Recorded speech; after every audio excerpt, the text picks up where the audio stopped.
Hello guys, welcome back to this series on C programming. In this video we will be learning about how to create the basic structure of a C program. So let's start together. The first thing, as you remember in the last video we already installed dev C++, so let's go and open our program dev C++, create a new page in which we will try to show you the basic structure of C programming. So we have here file, new file, source file.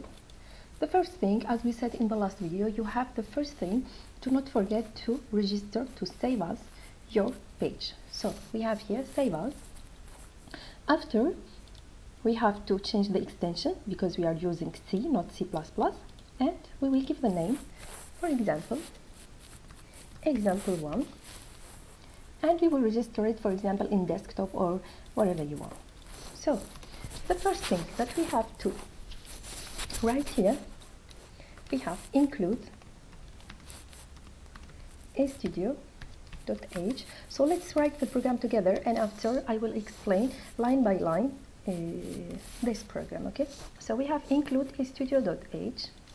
After we have int main. We open parenthesis and we have here printf hello from, for example, Europe.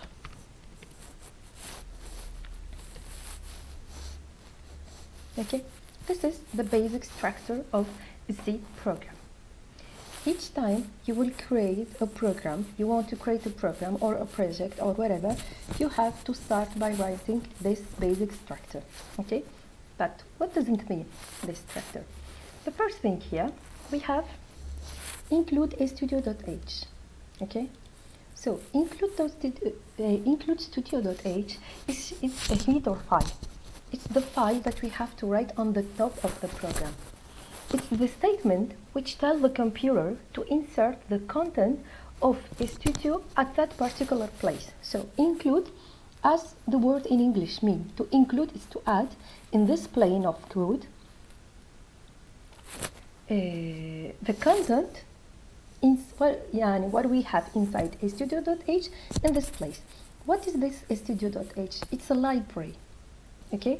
For now, it's a library in which we have a lot of codes. Step by step, we will learn in the next video what do we mean exactly by this library, okay? So you have just to keep in your mind in this stage that it's a header file, a statement which tells the computer to insert what we have inside this library in this step, okay? Just keep in your mind it's like a dictionary, okay? We are including studio.h, we are including a dictionary in this place, okay? So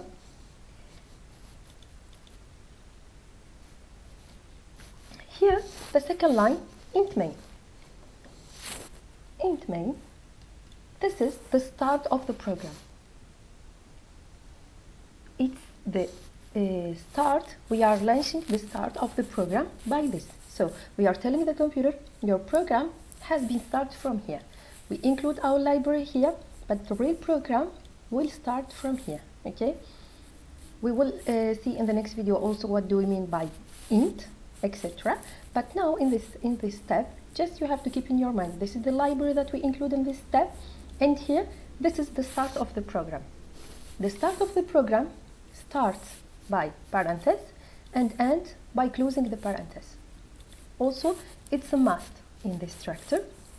After starting the program, I repeat, you have to open parenthesis and you have to close this parenthesis, okay? Now, if we want to write something on the screen,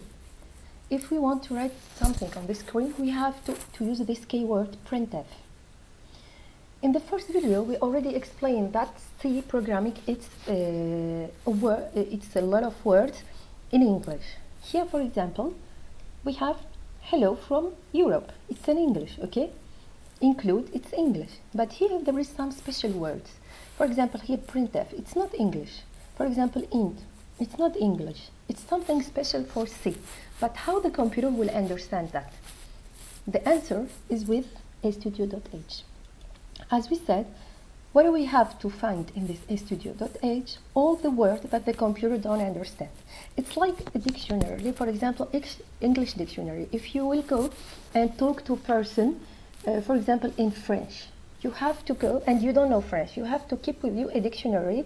This person will, for example, tell you a word in French. You will look in your dictionary, find this word, and according to that, answer this person.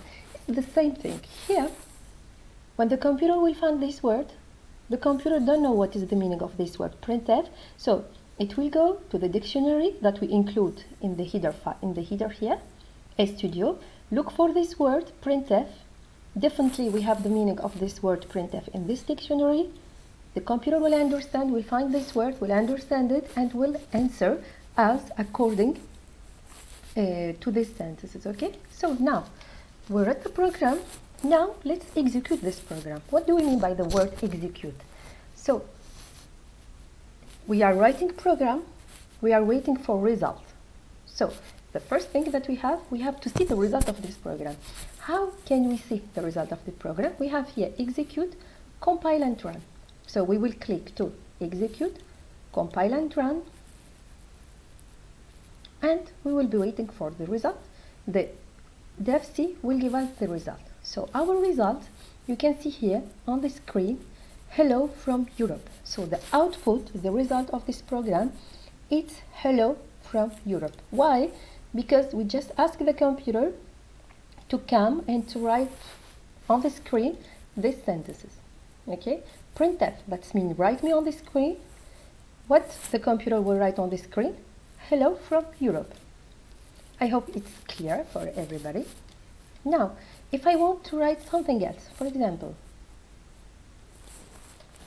my first program, I want to write on the screen the sentences, so I have to come here and change what I have between parentheses. And the sentences here must be finished with semicolon. Do not forget that. If we forget the semicolon, we will get an error. We execute here, we change the sentences, so we have here the result, my first program. Okay? If, for example, here I will delete the semicolon,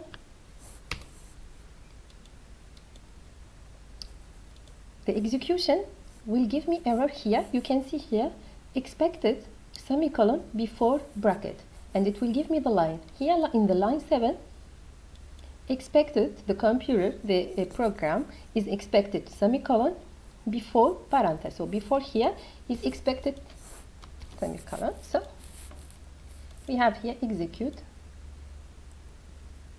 compile, my first program. Okay? So that's it for this video. I hope it's clear for everybody.